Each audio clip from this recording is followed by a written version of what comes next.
বারান্দায় যদি আগুন লাগে আপনি কি বারান্দা থেকে পানি দিবেন না ঘরের রুম থেকে পানি দিবেন? ফায়ার সার্ভিস আসলে তাকে গার্ড দেওয়ার দরকারটা কি? এমনিতে সে ঢুকতে পারে। এটা শুধু ফায়ার সার্ভিস না, আমাদের সবার ব্যর্থতা। ফায়ার সার্ভিস প্রথম ঢুকতে দিত, তখন কিন্তু এতটুকু নিয়ে মানে এদিকে আসে না। তখন যদি তার কেজি ওই যে সিকিউরিটি গার্ড দিছে পারমিশন লাগবে ঢুকতে, এ ঢুকার জন্য অপেক্ষা করতে তার এই কিনে এতটুকু আগে গেছে পানি না আগুনটা। যদি প্রথমে দিত, একটা মানুষ মারা গেলে বা ফায়ার সার্ভিস আসলে তাকে গার্ড দেওয়ার দরকারটা কি? এমনিতে সে ঢুকতে পারে, এটা তো করলো না কেউ। এমনি সরাসরি ঢুকে পারি ওই সাইডটা নিভে দিলে এদিকে আসতে পারতো না। আমার রেডিয়ামে জল্পনা দেখি তারা প্রথমে কেউ এই জিনিসটা করলো না। আমার মনে হয় পারমিশন নেওয়ার জন্য পারমিশন হয়ে গেছে। ঘরে যদি আগুন ঘরের বারান্দায় যদি আগুন লাগে আপনি কি বারান্দা থেকে পানি দিবেন না ঘরের রুম থেকে পানি দিবেন? আপনি যদি বাহির থেকে বারান্দায় পানি দেন তাহলে ওই আগুনটা ঘরের ভিতরে চলে যাবে। আর যদি রুম থেকে বারান্দায় পানি দেন তাহলে আগুনটা নিভানো সম্ভব হবে।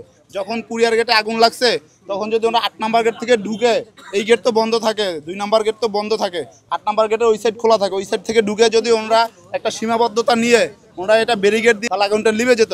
ওরা কি করছে, বাহির থেকে আগুন পানি দিচ্ছে। ওরা বাহির থেকে পানি দেওয়াতে আগুনটা আস্তে আস্তে তীব্রতা এদিকে ছড়াইছে।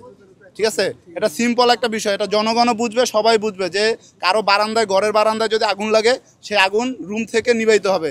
বাহির থেকে যখন আপনি পানি দিবেন তখন আগুন রুমের ভিতরে চলে যাবে। তো এটা হচ্ছে আমাদের ব্যর্থতা। এটা শুধু ফায়ার সার্ভিস না, আমাদের সবার ব্যর্থতা।